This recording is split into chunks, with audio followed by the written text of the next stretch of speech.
ओम सौराष्ट्रे सोमनाथं च श्रीशैले मल्लिकार्जुनम् उज्जैन्यां महाकाल ओंकारममलेश्वरम् परल्यां वैद्यनाथं च डाकिन्यां भीमशङ्करम् सेतुबन्धे तु रामेशं नागेशं दारुकावणे वाराणस्यां तु विश्वेशं त्र्यम्बकं गौतमी तटे हिमालये तु केदारं कुशमे सन्त शिवालये एतानि ज्योतिर्लिङ्गानि सायं प्रातः पठेन्नरः सप्तजन्म कृतं पापं स्मरणेन विनश्यति। नमस्कार, स्वागत है आपका आचार्य वाणी में। मैं आचार्य डॉक्टर विक्रमादित्य आपके साथ हूँ। आज का विषय हमारा है तुला राशि वालों के लिए दिसंबर का ग्रहों का खेल किस प्रकार का आपकी राशि के दृष्टिकोण से प्रभाव उत्पन्न करता दिखाई दे रहा है। देखिए, समय तो बहुत तेज गति से भागता है। कई बार हमको लगता है कि समय बड़ा धीरे धीरे चल रहा है, लेकिन पीछे मुड़ के देखिएगा कैसे कितना समय तेज गति से भाग गया, अभी चुटकियों में निकल गया है समय। तो आपकी राशि के दृष्टिकोण से दिसंबर का जो समय है ना, आपको समझ लेना चाहिए। सबसे बड़ा परिवर्तन आपकी राशि के दृष्टिकोण से जो होने जा रहा है वो बृहस्पति का। उच्च के हुए बृहस्पति जो है वो पुनः आपके भाग्य में जाकर आपके भाग्य को चार चांद लगाने के योग बनाते दिखाई देंगे। ऐसे में भाग्य से पुनः आपके लिए बहुत बढ़िया अपॉर्चुनिटीज़ आपके समक्ष आने के योग बनाते हैं। वक्र अवस्था में बृहस्पति परिवर्तन की तरफ जा रहे हैं, लेकिन साथ साथ मंगल का परिवर्तन, नेपच्यून ग्रह का परिवर्तन, शुक्र और बुध, इन सब के परिवर्तन के योग भी कहीं ना कहीं आपकी राशि में जो बने हुए हैं उनका प्रभाव भी आपको अच्छे समझ लेना चाहिए। इन दिनों आपकी राशि के दृष्टिकोण से कुछ खास प्रभावों का योग जो आपकी राशि में बन रहा है वो कहीं ना कहीं आपके लिए कुछ मामलों में थोड़ा सा कई व्यवधान उत्पन्न करता दिखाई दे रहा है। सेविंग्स पर कहीं ना कहीं इन दिनों कहीं ना कहीं थोड़ी सी ऐसी हो सकती है कि आपके हाथ से खर्चे का जो है स्थिति ज़्यादा हो जाए। तो बहुत सोच समझ के चीज़ों करने का प्रयास करें। नेगेटिव मत सोचिए, पॉजिटिव सोचने का प्रयास करें। ये दिन आपकी राशि के दृष्टिकोण से ऐसा चल रहा है, दिसंबर का आरंभ काल जो है, जितना पॉजिटिव सोचोगे उतना पॉजिटिव रिजल्ट आपको देने का समय दिखाई देगा। और जितना नेगेटिव सोचोगे, यदि सुबह सुबह उठकर आपने ये सोचा ना कि यार ये कहीं ना गलत ना हो जाए, देख लेना शाम से पहले वो नेगेटिव होने का योग बन जाएगा, अशुभ होने का योग बन जाएगा। अशुभ हो भी होने की बात भी हो तब भी मन में ये विचार रखना पॉजिटिव रहो। घर वाले जितने प्रसन्न, किस्मत उतनी आपके साथ। बाहर वाले जितने आपसे प्रसन्न होंगे, घर वाले रुष्ट होंगे तो आप किस्मत हो जाएगी।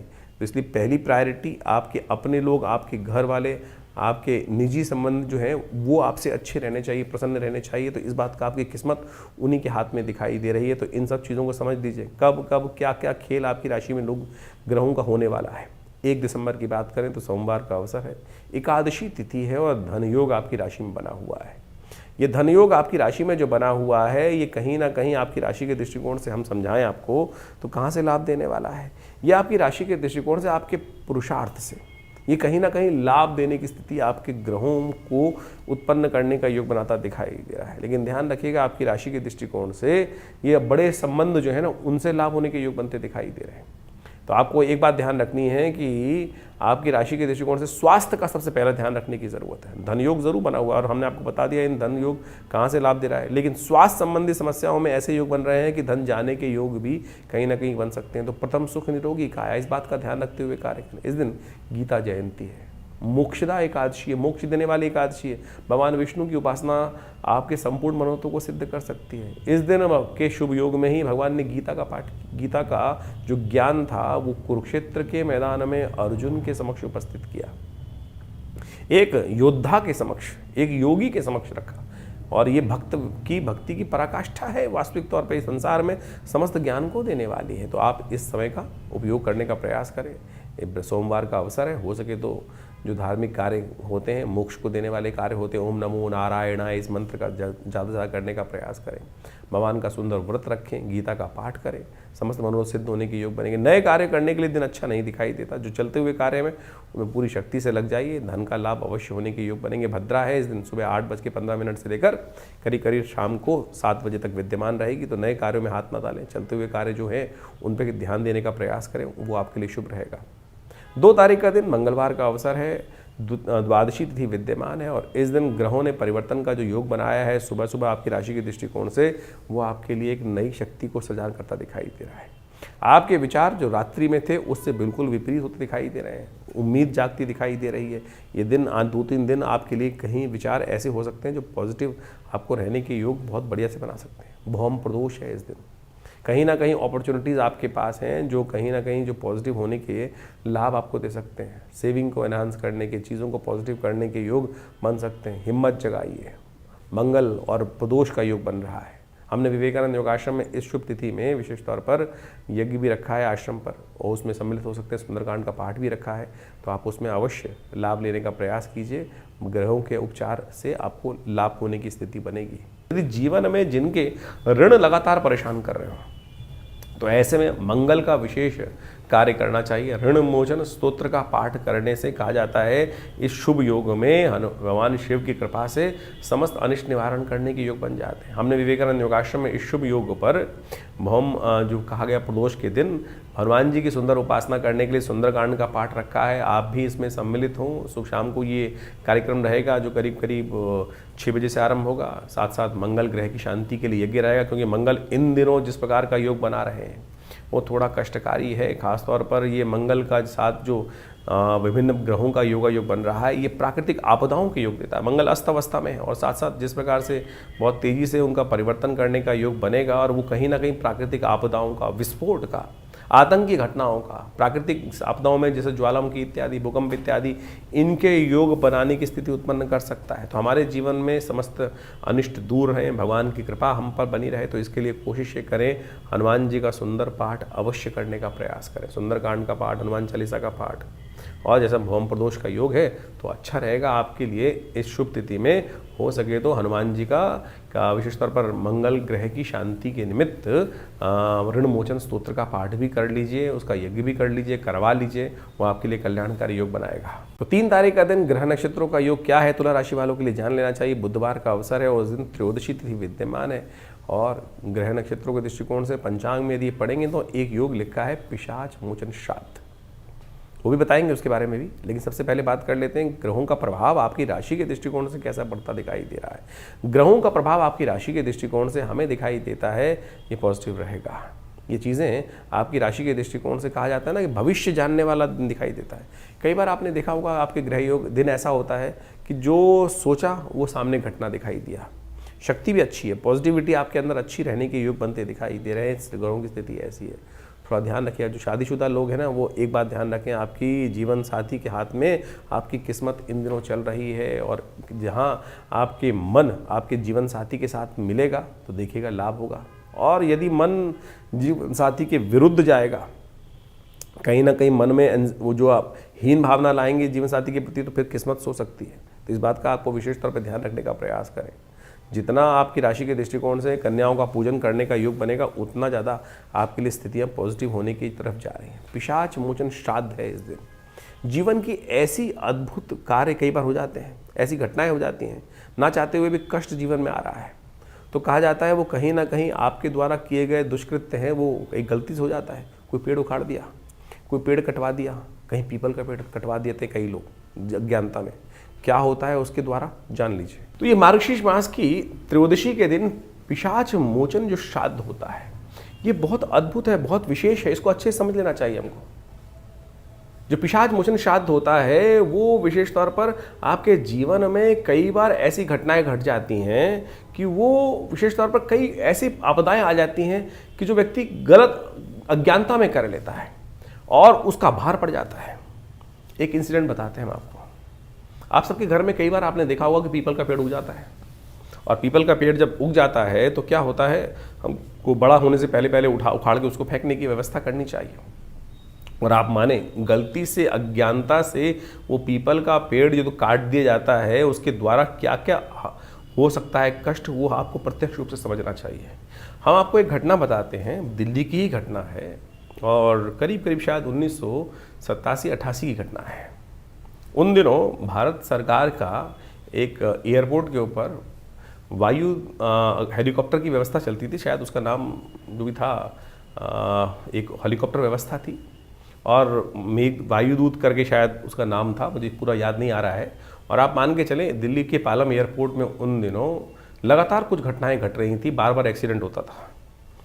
और उस कंपनी के हेड जो थे वो किसी तरह रूप से हमारे पिताजी के समक्ष पहुँचे और उन्होंने कहा जी भाई हमने ऐसे ऐसे गलती से हमारे बहुत सारे घटनाएं घट रही हैं, बार बार कुछ हेलीकॉप्टर जो कंपनी थी उसमें कुछ ना कुछ दुर्घटनाएं घटती रहती हैं, कभी आग लग जाती है, कभी कुछ दिक्कत हो जाती है और कई बार ऐसी भयानक घटनाएं घट चुकी हैं। तो हमारे पिताजी को, और मुझे याद है अभी भी हम बहुत करीब 10-12 साल के रहे होंगे, तो हम लोग सब साथ में गए और एयरपोर्ट पे जाकर उन दिनों पालम एयरपोर्ट में जाके हमने व्यवस्थाएं समझने का प्रयास किया। निदान ये हुआ कि वहाँ पर एक पीपल का पेड़ था और दिल्ली एयरपोर्ट पे उस पीपल के पेड़ को काट दिया गया था और उसके बाद से ये घटनाएं घटनी शुरू हुई। जब वहाँ गए तो वहाँ पीपल का पेड़ बाई चांस वो रूप से समझ में आया कि वहाँ एक पीपल का पेड़ काटा गया था। तो पिताजी ने सब चीज़ देखने के बाद हम सब विचार किया भाई यहाँ पर एक यज्ञ करेंगे, ये पिशाच की कुछ दिक्कत है और पिशाच की निवृत्ति के लिए, इस कष्ट की निवृत्ति के लिए, और उसको यज्ञ कराया गया। हमारे समस्त ब्राह्मण इत्यादि वहाँ जाकर यज्ञ किए और ये घटना हमने कहा 87-88 के आसपास की घटना है। स्वयं पूरी कंपनी के बहुत सारे बड़े बड़े लोग उस यज्ञ में बैठे और वो 2-3 दिन का यज्ञ वहाँ पर सुंदर रूप से किया गया और सत्य माने उसके बाद उस पिशाच से मुक्ति का लिए। और ये वो तिथि है मार्गशीर्ष मास के शुक्ल पक्ष की त्रयोदशी तिथि जो होती है, वो विशेष तौर पर इस कर्म के लिए सबसे श्रेष्ठ मानी जाती है। और इस दिन विशेष तौर पर चतुर्दशी का सब, त्रयोदशी का सब योग बन जाता है। तब चतुर्दशी के दिन वैसे योग चलता है और त्रयोदशी और चतुर्दशी के साथ जब योग बने, ऐसी तिथि में यदि आपकी भी फैक्ट्री, ऐसी घटनाएं बहुत सारी होती हैं, बहुत सारे लोग समय समय पर आते रहते हैं, सब कुछ बढ़िया चल रहा था और किसी कारण से घटना घटी, किसी ने पीपल का पेड़ या कोई वृक्ष पर कैसा कोई वास था किसी प्रेतात्मा का और वो काटवा दिया गया, कुछ दिक्कत हुई। और उसके बाद एक घटना हमको और याद आती है। एक बहुत अच्छे व्यक्ति थे, हमारे आश्रम पे जुड़े हुए थे, वो कहीं जा रहे थे और रास्ते में शंका निवारण करने के लिए बहुत सारे लोग उतरते ही हैं। तो एक व्यक्ति वो किसी पेड़ के नीचे जाकर उसने वहाँ पर शंका का निवारण किया और उसके बाद उसके मनोस्थिति ऐसी हो गई कि वो ठीक ही नहीं हो पा रहा था और जैसे हाव भाव भंगिमाएँ बिल्कुल बदल चुकी थी। तो तब जब हमारे आश्रम पे वो व्यक्ति आया तो उसके लिए गायत्री का यज्ञ कर और जब उसका निदान करने की व्यवस्था की गई तो उसकी वो समस्या धीरे धीरे ठीक हुई। ऐसे ही अभी कुछ दिन पहले एक व्यक्ति आए हमारे पास, यहीं भारत दिल्ली के आसपास ही क्षेत्र में कहीं थे, फैक्ट्री में थी, फैक्ट्री बहुत बढ़िया चल रही थी और वहाँ भी एक पेड़ वो कटवा दिया गया था, बाई चांस वो भी पीपल का पेड़ था। और फिर हमने इसी पिशाच मोचन श्राद्ध के अवसर पर जाकर कुछ वर्ष पहले उनका वहाँ पर उस समस्या को ठीक करने के लिए जो यज्ञ गायत्री का यज्ञ कराया, आप सत्य माने उसकी फैक्ट्री से भी उस कष्ट का निवारण करने का योग बना। तो बाई चांस जो योग आ रहा है मार्गशीर्ष मास के चतुर्दशी के दिन, त्रयोदशी चतुर्दशी के साथ संयुक्त रूप से ये पिशाच जो मोचन श्राद्ध का अवसर आ रहा है, इस दिन ऐसे घटनाओं से, ऐसी समस्याओं का निदान कर सत्य मान लीजिए। अगर हनुमान चालीसा में विश्वास करते हैं ना, तुलसी बाबा विश्वास करते हैं, तुलसी बाबा को जो विशेष तौर पर हनुमान जी के दर्शन किसने कराए थे? वो दिव्य आत्मा, प्रेतात्मा ने, पिशाच नहीं तो कराए थे। और किससे प्रसन्न हुआ था? केवल जल से। जैसे शौच का जल बचा हुआ था वो डाल देते थे उस पेड़ के ऊपर और वहीं से उसकी। तो ये पिशाचों की मुक्ति के लिए जो तिथि है, ये आपके जीवन के कष्टों को दूर करने के लिए एक अद्भुत तिथि है।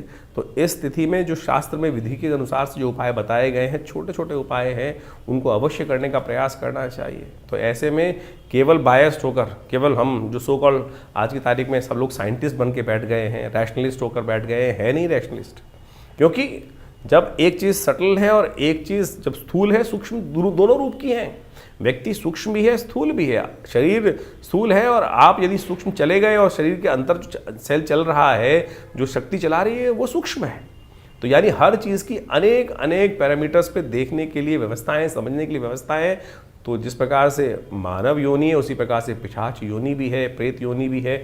इन सब के ऊपर बहुत भारतीय संस्कृति में शोध किया गया है। तो इस पिशाच मोचन श्राद्ध के अवसर पर अवश्य जो शास्त्र में विधि बनाई गई हैं उनको अवश्य आपको करना चाहिए। यदि जीवन में किसी के ऐसे कष्ट चल रहे हैं, बहुत सारी समस्याएं साइकोलॉजिकल तौर पे भी होती हैं, बहुत सारी मेडिसिनल तौर पे भी दिक्कत होती है, साइकोलॉजिकल तो है ही, साथ मेंटल डिसऑर्डर्स भी होते हैं। लेकिन कुछ परसेंटेज इन जो हवाओं का जो नेगेटिव प्रभाव होता है, प्रेतात्माओं का नेगेटिव प्रभाव होता है, वो भी प्रत्यक्ष रूप से देखने को मिलता है। हमने इसके ऊपर एक आश्रम से किताब भी छापी थी, प्रेतात्माओं से मिली है। और सत्य माने उसमें ऐसी घटनाओं को हमने जो है वो प्रदर्शित किया, समझाया, देखा, अनुभव जो समझ में आए वो पूरी तो उसमें वर्णित करने का प्रयास किया है। तो आप इन सब चीज़ों को प्रत्यक्ष रूप से समझें। शास्त्र में ऐसे ही नहीं वर्णित कर दी जाती हैं तिथि। तो ये जो मार्गशीर्ष मास के चतुर्दशी के दिन पिशाच मोचन श्राद्ध किया जाता है, ये आपकी समस्याओं को निदान करने में अद्भुत रूप से सहायक सिद्ध होगा। तो तुला राशि वालों के लिए 4 तारीख का ग्रहों का योग क्या कह रहा है। 4 दिसंबर का बृहस्पतिवार का दिन है उस दिन, और चतुर्दशी और जो पूर्णिमा का योग बन रहा है, पूर्णिमा इस दिन दिल्ली के पंचांग के अनुसार से शेयर रहेगी। और साथ साथ आपकी राशि के दृष्टिकोण से आपके राशि में एक बहुत बड़ा योग बनता दिखाई दे रहा है। ऐसे में आपकी राशि के दृष्टिकोण से यदि हम देखें तो ग्रहों का योग दिखाता है कि मन का स्वामी उच्च के पद को प्राप्त करने के योग बना रहा है। चंद्रमा इस दिन वो विशेष तौर पर आपकी राशि के दृष्टिकोण से जो योग बना रहा है वो बड़ा पूर्ण का है, पूर्ण शक्ति के साथ है। लेकिन आपका मन जो है थोड़ा सा कहीं ना कहीं जो है वो फंसा हुआ है। जो मन की शक्ति है वो कहीं ना कहीं थोड़ी सी नेगेटिव होने की योग बनती दिखाई दे रही। संसार के प्रति से थोड़ा सा कहीं ना कहीं भाव, संसार की उपेक्षाओं को देखकर, संसार के प्रभाव को देखकर, भाव को देखकर कहीं ना कहीं मन पे जो है थोड़ा ठेस लगने के योग आपकी राशि के दृष्टिकोण से बनते दिखाई दे रहे हैं। इसलिए मन को साधना पड़ेगा इस वक्त ग्रह नक्षत्रों के दृष्टिकोण से। आपके साथ आपकी राशि में योग बन रहा है कि आप जिसका भी अच्छा सपोर्ट करने की सोचते होंगे वो कहीं ना कहीं आपको धोखा देने के योग बनाता होगा, और वो बातें कहीं ना कहीं घूम फिर कर आपके सामने आने की तरफ दिखाई दे रही हैं। तो मन को थोड़ा साधने का आपको प्रयास करना चाहिए। आज थोड़ा हो सके तो चांद की रोशनी में थोड़ी देर बैठें, हो सके तो ओम नमो भगवते वासुदेवाय, ओम नमो नारायणाय, इस मंत्र का जप करने का प्रयास करें उस चांद की थोड़ी रोशनी में, थोड़ा घूम लीजिएगा। ये सबसे श्रेष्ठ उपाय है। और हो सके तो इस दिन विशेष तौर पर आपकी राशि के दृष्टिकोण समय दिखाई देता है सत्यनारायण भगवान का व्रत करने का आपको प्रयास करना चाहिए। वो आपके समस्त मनोरथों को सिद्ध करने का योग बनाएगा। 4 दिसंबर के दिन बृहस्पतिवार के दिन बड़ा सुंदर योग बन रहा है। इस दिन पूर्णिमा का पुण्य भी है, लेकिन पूर्णिमा क्षय है, तो नए कार्यों के लिए तो दिन अच्छा नहीं दिखाई देता। लेकिन सत्य माने ये तिथि बहुत महत्वपूर्ण है। इस दिन पूर्णिमा क्षय तो है, लेकिन ये अन्नपूर्णा जयंती है। साथ साथ विशेष तौर पर ये षोडशी त्रिपुरा सुंदरी भगवती की आराधना की जयंती का सुंदर अवसर भी है।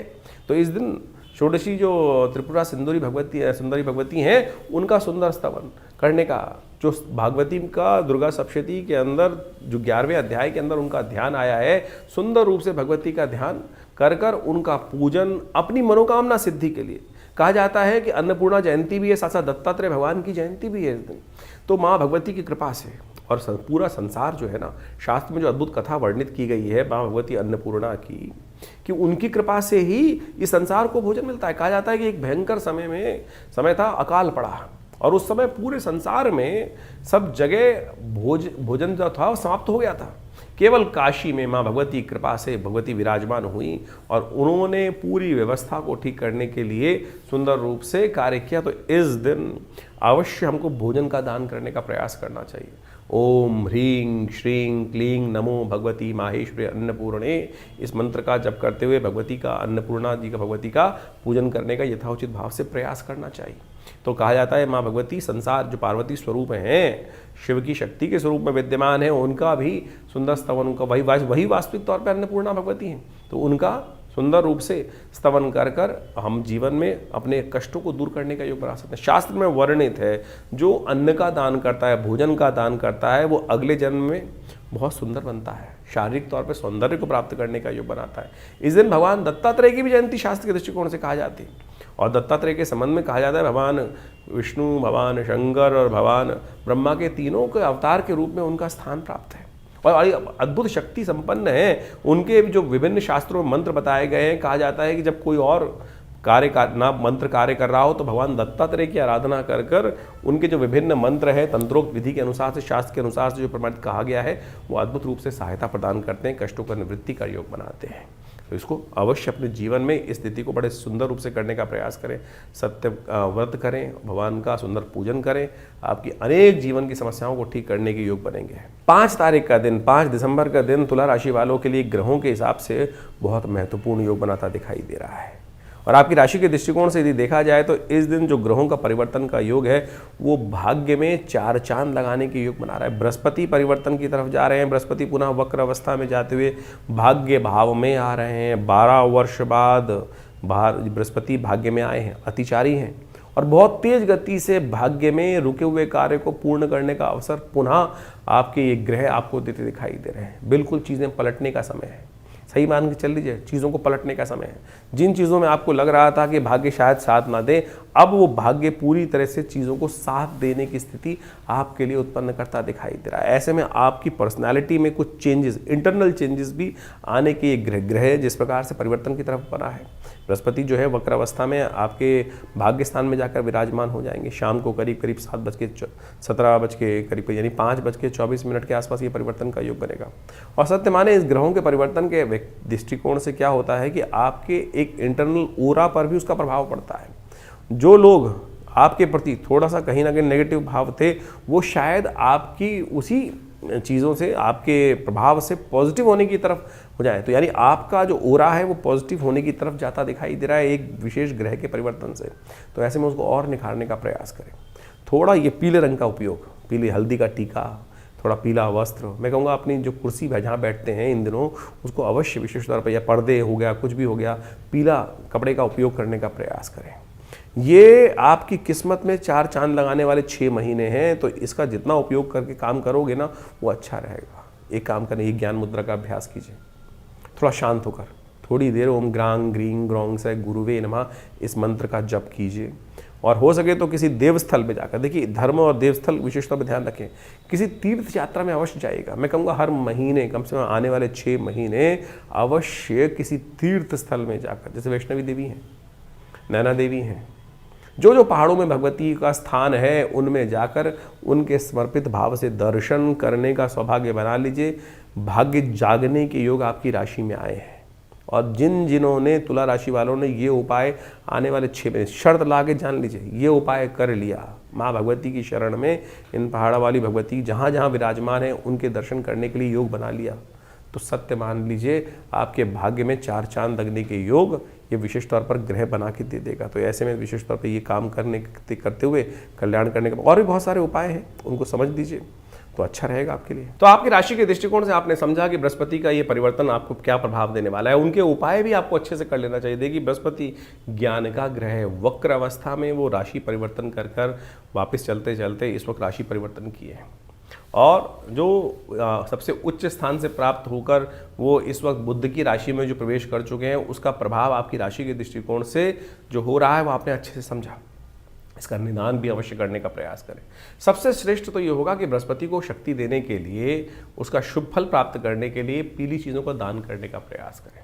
पीली चीज़ों का दान, जैसे हो सकता है हल्दी का दान कर सकते हैं, किसी भंडारे में व्यवस्था हो हल्दी का दान करने का प्रयास करें। गौशाला में चने की दाल को भिगोकर दान करना एक बड़ा श्रेष्ठ उपाय माना जाता है। विप्रजन जो ज्ञान का कार्य करने वाले लोग हैं, ब्राह्मण हैं, पूजा पाठ का कार्य करने वाले लोग हैं, उनकी सेवा यथाउचित भाव से करने का प्रयास करें। सर्दियां चल रही हैं, ऐसे में गर्म वस्त्र का दान करना भी आपकी राशि के दृष्टिकोण से परम श्रेष्ठ उपाय है। यथाउचित भाव से अवश्य करने का प्रयास करें। ये पीले रंग के वस्त्रों का दान, गर्म वस्त्रों का दान, ये और जो ज्ञान के क्षेत्र में कार्य कर रहे हैं, जो बच्चे पढ़ रहे हैं, उनमें धार्मिक पुस्तकों का वितरण कराना भी बृहस्पति को अद्भुत रूप से शक्ति प्रदान करेगा। बृहस्पति का मंत्र है ओम ग्रांग ग्रीं ग्रौंग सह गुरुवे नमः। छोटा सा मंत्र देख लीजिए, ओम ग्रांग ग्रीं ग्रौंग सह गुरुवे नमः। हमारे इस चैनल पर मंत्र सेक्शन में आप जाएंगे तो वहाँ ये मंत्र आपको इसका पूरा ऑडियो मिल जाएगा और उसको लगातार आप सुन भी सकते हैं। और बृहस्पति के इस जो नेगेटिव प्रभाव थोड़े बहुत होंगे उसको ठीक करने के लिए ये मंत्र सबसे श्रेष्ठ कार्य है। वैसे तो बहुत सारे लोग विभिन्न नग भी पहनने का धारण करते हैं, कोई पुखराज पहनता है, कोई उसका जो येलो सफायर है वो पहनने का प्रयास करते हैं, कोई टुपास पहनने का प्रयास करते हैं।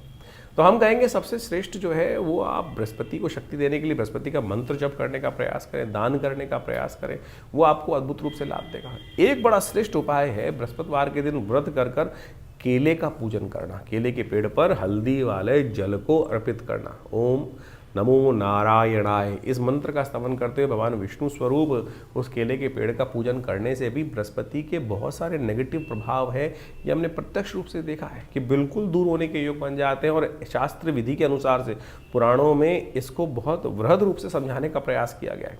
तो आपकी राशि के दृष्टिकोण से बृहस्पति का ये परिवर्तन आने वाले करीब करीब 6 महीने में बहुत महत्वपूर्ण प्रभाव उत्पन्न करने वाला है। और उस प्रभाव को अपने लिए शुभ करने के लिए जो अनेक प्रकार के उपाय हैं उनको आप कर लीजिए। और हमने ऐसा देखा है कि जो इन उपायों के माध्यम से कार्य करते हैं उनके जीवन में अद्भुत रूप से परिवर्तन का योग बनता है। यज्ञ भी बृहस्पति की शक्ति देने के लिए सबसे श्रेष्ठ उपाय माना जाता है, क्योंकि यज्ञ का संबंध भी बृहस्पति के साथ ही माना जाता है। तो सबसे श्रेष्ठ। और देखिए, एक बात प्रैक्टिकल रूप से करने का प्रयास करें। हमने किसी को दान किया, कोई चीज़ हमने किसी चीज़ को दान करने का प्रयास किया और दान पता नहीं योग्य व्यक्ति है कि नहीं है। आपने रास्ते में चलते हुए किसी व्यक्ति को देखा, किसी बच्चे को देखा या कुछ भी, आज की तारीख में ज़माना बड़ा विचित्र है, और वो दान करने का हमने कर दिया और बाई चांस उस व्यक्ति ने उस दान के पैसे में किसी गलत कार्य में लगाया। और उस गलत कार्य में दान का पैसा लगने से क्या होता है कि जो दान करने वाला है उस पर भी यदि पुण्य में लगा है तो पुण्य प्राप्त होगा, अशुभ कार्य में लगा है तो उस अशुभ का भागी वो भी भार पड़ता है। तो इसलिए, और भारतीय संस्कृति में कहा यज्ञ विज्ञान के अनुसार से दान देवता के निमित्त करने का प्रयास करें। यज्ञ में जो आहुति देते हैं, जो हम आहुति देते हैं मंत्र के द्वारा, ओम ग्रांग ग्रीं ग्रौंग स गुरुवे स्वाहा, इस प्रकार से मंत्र जय, जो चावल की आहुति, तिल की आहुति, घी की आहुति, अन्न की आहुति दी जाती है यज्ञ कुंड में, वो देवता तक प्राप्त होती हैं। और वो सबसे श्रेष्ठ दान है, वो सबसे श्रेष्ठ दान मान लीजिए। तो रविवार को, हर रविवार को हम आश्रम पे जो विवेकानंद योगाश्रम में यज्ञ इत्यादि करते हैं, जो नित्यपति यज्ञ चलता है, वैसे तो रविवार के दिन सामूहिक तौर पे आप भी इसमें बैठ सकते हैं। सुबह 8 बजे से लेकर 10 बजे तक उसमें भंडारे की व्यवस्था रहती है, रामायण के स्वाध्याय की व्यवस्था रहती है। तो उसमें आप आकर अपने ग्रहों के उपचार के लिए, नवग्रह शांति के लिए स्वयं उस यज्ञ में भी भाग कम से कम रविवार को तो ले ही सकते हैं। बाकी दिन तो हमारे आश्रम की तरफ से व्यवस्था है कि जनसाधारण सीधी तरह से आके नहीं बैठ सकते, लेकिन रविवार वाले दिन समस्त लोग जो भी हैं आश्रम में, चाहे वो कैसे भी हैं, वो आप आकर रविवार के दिन सुबह 8 बजे से लेकर 10 साढ़े 10 बजे तक जो कार्यक्रम चलता है उसमें सम्मिलित हो सकते हैं। कोई शुल्क नहीं है। तो इसलिए इन समस्त जो पद्धतियां हैं आपके ग्रहों के अनुसार से इन उपायों को समझने का प्रयास करें। लेकिन फिर भी राशि के दृष्टिकोण से तो हमने आपको समझा दिया, लेकिन अपनी स्वयं की जन्मपत्री में जो इन ग्रहों का प्रभाव होने वाला है उसको अच्छे से समझने के लिए, सूक्ष्म दृष्टि से देखने के लिए दशाएं क्या चल रही हैं, अंतर दशाएं क्या चल रही हैं, नवांश इत्यादि में ग्रह की स्थिति क्या है, कहीं बाहर से देखने में केवल राशि के दृष्टिकोण से कर ले तो वो उसको और सूक्ष्म दृष्टिकोण से देखने का हमको प्रयास करना चाहिए। वो डिटेल एनालिसिस के लिए आप स्वयं निजी तौर पर हमारे आश्रम के साथ संबंध स्थापित कर अपनी जो व्यवस्थाएं हैं आश्रम के द्वारा उनको समझकर अपने निजी परामर्श के द्वारा अपने जो भी समस्याएं हैं उनको निदान करने के लिए कार्य करने का प्रयास कीजिए। बड़े भाग्य से हमको समय मिला है तो उसको ठीक से चलाएं जीवन को और शुभ करने का प्रयास करें, परिवार में शुभ रहे। तो इस प्रकार से इस ग्रह के प्रभाव को आपने समझा और आगे समझ लीजिए। 6 दिसंबर के दिन तुला राशि वालों के लिए ग्रहों का प्रभाव जो है वो बहुत ही पॉजिटिव हो चुका है। बृहस्पति परिवर्तन कर चुके हैं। ग्रहों ने इस प्रकार का धन योग आपकी राशि में बनाया है जो आपके सदकर्म के द्वारा आपके लिए किस्मत को जगाने की स्थिति उत्पन्न करता दिखाई दे रहा है। भाग्य से चीज़ों को फेवर करने के योग बनाता दिखाई दे रहा है। चंद्रमा और बृहस्पति एक साथ योग बनाकर आपके भाग्य में बैठे हुए हैं। जितना भगवत का ध्यान करोगे, तीर्थ यात्रा करने की तरफ जाओगे, तो आपकी राशि में उतना ज़्यादा पॉजिटिव रिजल्ट आने के योग बनते दिखाई दे रहे हैं। आपकी राशि के दृष्टिकोण से एक और बड़ा परिवर्तन इस दिन ग्रहों का हो रहा है कि जो आपकी राशि के दृष्टिकोण से देखा जाए तो बुध महाराज अब परिवर्तन के साथ शुक्र, बुध, मंगल, सूर्य चारों के चारों आपकी राशि में चतुर्ग्रही योग बनाकर बैठ गए हैं। बिल्कुल नेगेटिव नहीं है आपके लिए। वैसे चतुर्ग्रही योग पॉजिटिव नहीं होता, नेगेटिव होता है, मन में कहीं ना कहीं भेद उत्पन्न करता है, लेकिन आपकी राशि के दृष्टिकोण से ये बहुत बढ़िया पॉजिटिव बन के बैठा। बस समस्या क्या है, सूर्य ने मंगल को अस्त कर रखा है इस समय में, वो पुरुषार्थ नहीं करने दे रहा है। तो पुरुषार्थ करिए, सही दिशा में पुरुषार्थ करने का प्रयास कीजिए।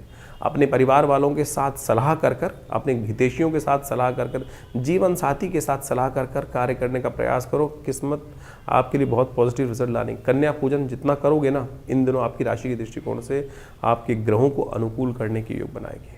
शनि की बिल्कुल चिंता मत करना, शनि मार्गी हो चुके हैं और आपके लिए बहुत पॉजिटिव है। शनिवार का दिन है, कोशिश ये करो, पुण्य करो, सेवा करो। जो लोग हैं सेवा करोगे तो उतना अच्छा आपके लिए योग बनेगा। धन योग बनकर आपकी राशि में बहुत बढ़िया से तैयार है। तो आने वाले 2-3 दिनों को खासतौर पर पॉजिटिव करने का प्रयास कर लीजिए। 7 तारीख का दिन रविवार का अवसर है, तृतीया तिथि इस दिन विद्यमान है। ग्रहों का योग जो परिवर्तन की तरफ आपकी तरफ अग्रसर करता दिखाई दे रहा है, इस दिन इन समस्त दिनों को आपको समझना चाहिए। वैसे तो ग्रह गणना के अनुसार से ये समय आपके लिए कई पॉजिटिव रिजल्ट बना रहा है, लेकिन थोड़ा ध्यान दिमाग को खोलने का प्रयास करें। बुद्धि भाव में राहु इन दिनों जो चल रहे हैं ना, वो बहुत तेज, बहुत ज़्यादा प्रभाव है उनका। नेगेटिव क्या होता है कि राहु और शनि एक दृष्टि माने जाते हैं। इन दिनों बुद्धि भाव में राहु महाराज जो बैठे हुए हैं वो कहीं ना कहीं नेगेटिव हैं, तो बुद्धि को थोड़ा ठीक करते हुए कार्य करने का प्रयास करना चाहिए। आपके लिए रविवार का अवसर है, हो सके तो राहु के मंत्र का जप करें, ओम भ्रांग भ्रीं भ्रौं स राहवे नमः। हमारे आश्रम में यज्ञ होता है इस दिन, उसको साथ देने का प्रयास कीजिए। देखिए धन योग बनाए हुआ है, वो कहीं ना कहीं पॉजिटिव है, लेकिन अब दिमाग में कहीं ना कहीं डंपनेस रहेगी तो फिर कुछ नहीं कर सकते ना। इस दिन मंगल भी परिवर्तन की तरफ जा रहे हैं। मंगल जो है वो केतु के नक्षत्र में प्रवेश करने के योग बना रहे हैं, साथ साथ भद्रा है, तो नए कार्यों की तरफ थोड़ा अग्रसित ना हो, थोड़े से जो जिस घेरे में है उसी को ठीक करने का आपको प्रयास करना चाहिए, वो आपके लिए अच्छा रहेगा। श्री गणेश का सुबह सुबह पूजन करें, उनका आशीर्वाद लें। और चतुर्थी व्रत है, कहा जाता है चतुर्थी व्रत मनोरथ सिद्ध करने के योग देता है। विघ्नहर्ता गणेश जी की कृपा से समस्त विघ्न दूर होने के योग बनते हैं। 8 तारीख का दिन सोमवार का अवसर है, चतुर्थी उदया तिथि है, सर्वार्थ सिद्ध योग बना हुआ है। और ग्रहों की राशि के दृष्टिकोण से यदि हम प्रभाव समझें तुला राशि वालों के लिए, तो ऐसा योग है कि आपकी राशि के दृष्टिकोण से जो स्थितियां वो आपके लिए ऐसे हैं, भाग्य से बहुत रास्ते बनते दिखाई दे रहे हैं। और साथ साथ कई बार हमारे मन में आता है ना कि मैं काम कर रहा हूँ, मैं मेहनत कर रहा हूँ, ऑफिस में जाऊँ, सपोज किसी स्त्री ने घर में खाना बनाया और उस खाने का जो क्रेडिट है वो मिलेगा नहीं मिलेगा, नाम होगा नहीं होगा। अरे नाम होगा। इस वक्त ग्रह आपके जो भी कार्य आप कर रहे हैं उस ग्रह का पूर्ण लाभ, उस कर्म का पूर्ण लाभ आपके लिए ग्रह देने को तैयार बैठे हैं। तो ऐसा योग आपकी राशि में बनता दिखाई दे रहा है। तो इसलिए विवाद छोड़िए, अपनी पूरी निष्ठा को सही रूप से करने का प्रयास कीजिए। सर्वार्थ सिद्ध योग है, नए कार्यों का आरंभ करने के लिए भी दिन दिखाई देता है। सुबह सुबह शिव का ध्यान करें, सोमवार का अवसर है, और देखिए भगवान शिव आपके भाग्य से भी सपोर्ट करने के योग अवश्य बना के देंगे। 9 तारीख का दिन मंगलवार का अवसर है, पंचमी तिथि इस दिन विद्यमान है, और ग्रहों का एक परिवर्तन का विशेष योग बन रहा है जो आमतौर पर ध्यान नहीं देते हैं। इस दिन बुध महाराज जो हैं वो शनि के नक्षत्र में प्रवेश करते दिखाई दे रहे हैं, और शुक्र महाराज जो हैं वो बुध के नक्षत्र में प्रवेश करते हैं। ज्येष्ठा और अनुराधा नक्षत्र में इन दोनों ग्रहों का परिवर्तन का योग बन रहा है। और आपकी राशि के दृष्टिकोण से यदि देखा जाए तो ये परिवर्तन जो है वो विशेष तौर पर आपकी राशि में सब द्वितीय भाव में ही हो रहा है, धन भाव में ही ये परिवर्तन करने का योग बन रहा है। तो ऐसे में चीज़ों को आपको जल्दी से जल्दी पकड़ने का प्रयास करना चाहिए। इस वक्त न बुध अस्त है न शुक्र अस्त है, ये दोनों आपके लिए बड़े पॉजिटिव योग लेकर आपकी स्थिति राशियों के अनुसार से आ रहे हैं। कोई नया लोन या कोई फाइनेंशियली चीज़ें फंसी हुई हैं तो उनको ठीक करने के लिए इस समय दिखाई दे रहा है। यदि परिवार में कोई ना कोई अनबन चल रही है तो इस बात ध्यान रखना, बैठकर बातचीत कर बहुत सारी चीज़ों को ठीक कर सकते हैं। हनुमान जी का आशीर्वाद चाहिए। मंगलवार का अवसर है, मंगल अस्त है, और वही आप इनिशिएट नहीं ले रहे हैं, केवल मन में संकोच बैठे हैं, पता नहीं सामने वाला क्या सोचेगा। अरे अच्छी भावना से करोगे, सामने वाला अच्छा ही सोचेगा ना। तो इसलिए कोशिश ये करें, हनुमान जी का सुंदरकांड पाठ कर लीजिए। हमने विवेकानंद योगाश्रम में इस वक्त मंगल ग्रह जो अशुभ भाव में चल रहा है, अशुभ स्थिति में चल रहा है, आने वाले 5 महीने तक चलेगा, तो हमने उनके लिए विशेष तौर पर हनुमान जी का यज्ञ रखा है, सुंदरकांड का पाठ रखा है, हनुमान जी का सवा महीने का भोग लगा हुआ है उस दिन। तो आप भी इस कार्यक्रम में सम्मिलित हो सकते हैं। हर मंगलवार पे लगातार विवेकानंद योगाश्रम मनोकामना सिद्धि महायज्ञ मंदिर के अंदर ये कार्यक्रम चलता है। आप आके स्वयं बैठ सकते हैं और कोई फीस नहीं रखी जाती। आइए हमारे साथ बैठिए, यज्ञ कीजिए, हनुमान जी का सुंदरकांड का पाठ कीजिए, और सिद्ध हनुमान जी की जो मनोकामना सिद्धि प्रतिमा है, माँ भगवती की सुंदर प्रतिमा जो है, जो 500 साल पुरानी प्रतिमा आश्रम में प्रतिष्ठित है, उनका दर्शन कर कर अपने भाग्य को जगाइए। शाम का कार्यक्रम रहेगा 6 बजे से, और अपना स्थान आरक्षित कर कर आप भी आइए। देखिए माँ भगवती कृपा से लाखों लोगों की मनोकामना सिद्धि हुई है, आपके भी कष्ट कटेंगे माँ भगवती के आशीर्वाद से, हनुमान जी के आशीर्वाद से। 10 तारीख का दिन बुधवार का अवसर है, षष्ठी तिथि विद्यमान है। ग्रहों का योग जो है वो सुबह सुबह परिवर्तन का योग बना रहा है, एक विशेष परिवर्तन का योग बन रहा है। जो नेपच्यून प्लैनेट है, नेपच्यून ग्रह जो है वो मार्गी होने की तरफ जा रहा है। चंद्रमा भी अपने ग्रहों की स्थिति को परिवर्तन करने का योग बना रहा है, जो आपके लिए परिवर्तन का मार्ग बहुत सुंदर रहेगा। आपकी राशि के दृष्टिकोण से देखा जाए तो ये नेपच्यून का परिवर्तन जो है वो कहीं ना कहीं पॉजिटिविटी आपके अंदर उत्पन्न करता दिखाई देगा, और ये बाकी ग्रहों का जो परिवर्तन का योग बन रहा है वो कहीं ना कहीं कई मामलों में आपके लिए दिन को अच्छा कर सकता है। बुध है, सब शुद्ध है, ध्यान रखना। बुध में कोई भी नया कार्य आरंभ करना आपके लिए सुंदर रास्ता उत्पन्न करने के योग बनाता है, ये कही जाती है। लेकिन ये समय जो है वो करीब करीब 12 बजे से पहले का ही शुभ है, 12 बजे के बाद का समय शुभ नहीं है, इस बात का ध्यान रखना। आपकी राशि के दृष्टिकोण से इस दिन हमें दिखाई देता है आपको श्री गणेश का स्तवन कर कर समस्त शुभ कार्य आरंभ करना चाहिए। नेपच्यून क्योंकि मार्गी होने जा रहा है, ये कहीं ना कहीं प्राकृतिक आपदाओं का योग बनाएगा, ये कहीं ना कहीं ज्वालामुखी विस्फोट होने के योग देगा, क्योंकि मंगल अस्त चल रहा है और ऐसे में इन ग्रहों का प्रभाव भी पड़ेगा। तो थोड़ा विश्व में कहीं ना कहीं जो आतंकवादी घटनाएं हैं वो आने वाले कुछ दिनों में विश्व को भयावह स्थिति की तरफ ले जा सकती हैं। तो आप अपने ग्रहों को ठीक करने के लिए भगवान का सुंदर स्तवन अवश्य कीजिएगा, भाग्य से रक्षा होगी। तो ज्योतिष की ग्रह गणनाओं के अनुसार से अभी आपने देखा कि दिसंबर में ग्रहों का ये परिवर्तन का जो योग बन रहा है, चाहे वो बृहस्पति का सबसे बड़ा परिवर्तन होने जा रहा है, बृहस्पति पुनः अब राशि में प्रवेश कर रहे हैं मिथुन राशि में, और उसका प्रभाव जिस प्रकार से होगा बहुत तेज गति से होगा। अतिचारी बृहस्पति जिस प्रकार से बहुत जल्दी राशि परिवर्तन करने का योग बना रहे हैं, इसका प्रभाव व्यक्ति के जीवन में विशेष तौर पे समझना चाहिए। जिन राशि वालों के दृष्टिकोण से जिस प्रकार का योग बन रहा है उसके अनुसार से आपको अपने जीवन में जो उपाय हमने बताए हैं उनको करने का सही रूप से प्रयास करना चाहिए। सत्य माने ये ग्रहों की गणना जो है वो वास्तविक तौर पे आपके जीवन में ऐसा प्रभाव डालती है जो आपकी राशि के अनुसार से आपको समझ में आया है, और इस राशि के अनुसार से यदि नेगेटिव प्रभाव है तो उसको ठीक करने के लिए जो उपाय सरल रूप से हमने आपके समक्ष उपस्थित किए हैं, समय समय पर उसको अवश्य करते रहना चाहिए। जैसे इन दिनों हमने आपको बहुत सारे जो तिथि के अनुसार से योग बताए हैं उन सबको अच्छे से समझ लें। सत्य माने ये पिशाच मोशनी जो तिथि आई थी उसके अंदर मैंने ऐसा प्रत्यक्ष रूप से देखा जो आपको अनुभव बताया है। हमने एक नहीं अनेक योग इस प्रकार के देखे हैं जो जिस प्रकार से तिथि के अनुसार से शास्त्र के अनुसार से जो उपाय व्यक्ति कर लेते हैं तो उसके द्वारा जीवन में कष्टों का निवृत्ति का योग बन जाता है। नहीं तो भयावह जीवन है, चलता रहता है। देखिए बड़े भाग्य से मानुष तन पाया है, 84 लाख योनि के बाद इन सब से भटकते हुए हमने बड़ा श्रेष्ठ समय प्राप्त हुआ, हमको ये सुंदर कार्य करने का, सुंदर भोगों को प्राप्त करने का योग बना। लेकिन फिर भी यदि हमारे जीवन में कुछ ना कुछ हम उसको वैज्ञानिक तौर पर चीज़ों को समझकर परिवर्तन न लाएं तो फिर ये समय जो है व्यर्थ रूप से गवा देंगे। इसलिए परिष्कृत पद्धति से भारतीय संस्कृति के ऋषि मुनियों ने हर चीज़ का निदान, सकल पदार्थ है जग माही कर्महीन पुरुष पावत नाही। तो इस बात को समझते हुए तो बड़े मुश्किल से जो बड़े भाग्य मानुष तन पाया है, इस समय को यूटिलाइज करने का हमें प्रयास करना चाहिए। चीज़ों को परिवर्तन करने का प्रयास, ऐसा कोई चीज़ नहीं है जो व्यक्ति अपने कर्म के द्वारा परिवर्तन नहीं कर सकता। हमारे पुराण, हमारे शास्त्र, हमारी कथाएं इस बात को विशेष तौर पर समझाने का प्रयास करती हैं कि कैसे कैसे लोगों ने अपने जीवन के उन कष्टों को निवृत्त करने के योग बनाए, कष्टों को दूर करने के योग बनाए, कर्म से बनाए हैं और भगवत भजन से बनाए हैं। तो यही वो जो टेस्टिमनीज हैं, जो विशेष तौर पे कथाएं हैं, वो सत्य कथाएं हैं वो, और किन किन के जीवन में कैसे कष्ट आए उनसे निवृत्ति के योग बने। तो आप समझें इन समय के अनुसार से, इन ग्रहों के परिवर्तन के अनुसार से आपके जीवन में जो ये कष्ट चल रहे हैं और सही रूप से उपाय सही रूप से कर लेने चाहिए।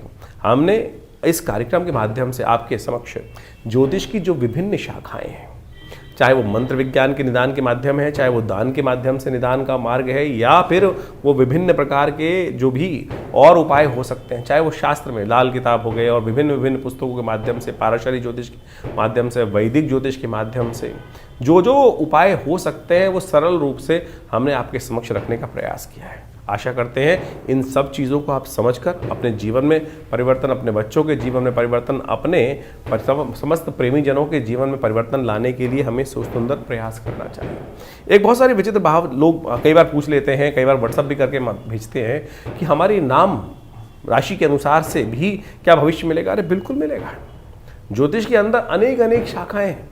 पुराने ज़माने में बहुत सारे लोग तथागत आज भी इस बात को सही से समझने का प्रयास कीजिए। लोग आप समझें कि नाम मिलाकर राशि के द्वारा जो मिलान किया जाता था विवाह से पहले और उसके बाद एक निदान बताया जाता था। आप समझें कि किसी व्यक्ति का यदि नहीं मिल रहा है तो उपाय क्या किया जाए। जन्मपत्री के दृष्टिकोण से समझे कि वो निदान नहीं हो रहा है तो पुराने ज़माने में कुछ लोग एक विशेष उपाय कराते थे कि शादी से पहले किसी का कोई और नाम होता था और शादी के बाद नाम बदल दिया जाता था, और उससे क्या होता था, राशि बदल जाती थी, जो नाम की राशि है वो बदल जाती थी और उसके बाद उनके गुण मिलान कर दिया। तो ये उपाय है, शास्त्रोक्त विधि के अनुसार से, न्यूमरोलॉजी के अनुसार से जो नाम में परिवर्तन कर रहे हैं वो क्या है, वो वही उसी का एक मार्ग ही तो है। ये भी एक निदान के सहस्त्रों निदानों में से एक मार्ग है। तो इसलिए हर चीज का जवाब है। तो कोशिश ये करें इन सरल ज्योतिष के माध्यमों से अपने जीवन को समझें, समय को समझें, व्यर्थ ना गंवाएं। कुछ लोग हैं जो तथाकथित तौर पे आपके मनोमस्तिष्क को भ्रमित करने का प्रयास कर सकते हैं। अरे कुछ नहीं होता, ज्योतिष के माध्यम से कुछ नहीं होता। लाखों लोगों ने अपने समय को समझकर परिवर्तन के सुंदर योग बनाए। और हम नित्यपति देखते हैं, लोग आते हैं, कष्ट चल रहा होता है और वो भार को काटने के लिए मंत्र का अनुष्ठान, दुर्गा सप्तशती का पाठ, रुद्राभिषेक, विभिन्न मंत्रों के जाप, महामृत्युंजय हो गए, चाहे विभिन्न ग्रहों के पाठ किए जाते हैं, तो भार कटता है। बिल्कुल, कर्म का भाग कर्म के द्वारा ही काटा जा सकता है और पुण्य कर्मों के द्वारा तो भार बहुत जल्दी से कट जाता है। तो इसलिए इन सब आप जो उपाय आपके ज्योतिष के दृष्टिकोण से, आपकी राशि के दृष्टिकोण से, आपके जन्मपत्री के दृष्टिकोण से सबसे देखिए स्टेप बाय स्टेप समझने का प्रयास करें। ज्योतिष के अंदर सूक्ष्म जितना होता जाएगा उतना चमत्कारिक प्रभाव आपके मनोमस्तिष्क पर उसका हो सकता है। राशि बहुत स्थूल है, बहुत मोटा चीज़ है। उसके बाद जो अगर देखें ज्योतिष के दृष्टिकोण से और सूक्ष्म कर लिया गया तो जन्मपत्री पद्धति बना दी गई। जन्मपत्री में सहस्त्रों कुंडलियाँ बनती हैं। उन सब के माध्यम से भविष्य को देखने की एक नज़रिया प्राप्त होता है, एक समझ प्राप्त होती है और उसके अनुसार से हमारे जीवन में जो घटनाक्रम चल रहा है वो हमें समझ में आ जाता है। तो उसको परिवर्तन करने के लिए हमारे विद्वान ज्योतिषविदों ने अनेक वर्षों से, लाखों वर्षों से उन सब पद्धतियों को हमारे इन कथाओं के माध्यम से उपस्थित किया है। यही वैदिक ज्योतिष है। यही वैदिक ज्योतिष के माध्यम से हम आपको जो भी आपके जन्मपत्री में जन्म के अनुसार से चीज़ों को होने वाले हैं उन सब निदानों को बताने का प्रयास करते हैं। तो ये सब कथाओं को आप विश्वास के साथ, जो हमारा कार्यक्रम है उसको विश्वास के साथ समझने का प्रयास करें। आपके तमाम प्रश्नों का निदान हम आप इसी कार्यक्रम के माध्यम से अवश्य देने का प्रयास करते हैं। और जैसे जैसे हमारे आश्रम में विभिन्न कार्यक्रम समय समय पर चलते हैं उन सब में आप स्वयं सम्मिलित हो सकते हैं। जैसे रविवार वाला यज्ञ है उसमें आप सम्मिलित हो सकते हैं। इसके अलावा मंगलवार को सुंदरकांड का कार्यक्रम होता है उसमें आप सम्मिलित हो सकते हैं।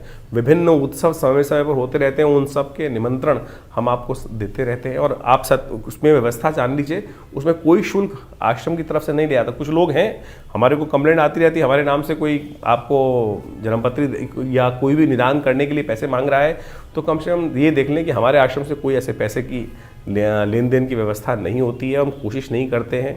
तो आप सरल रूप से आश्रम पे आइए। हर रविवार को हम स्वयं मिलते हैं आप सबसे और आपके प्रश्नों का निदान भी देने का प्रयास करते हैं। हाँ, ज्योतिष की जो जन्मपत्री दिखाने का शुल्क होता है वो ज़रूर आश्रम की व्यवस्थाओं को चलाने के लिए आवश्यक है, वो सब चाहिए भी होता है।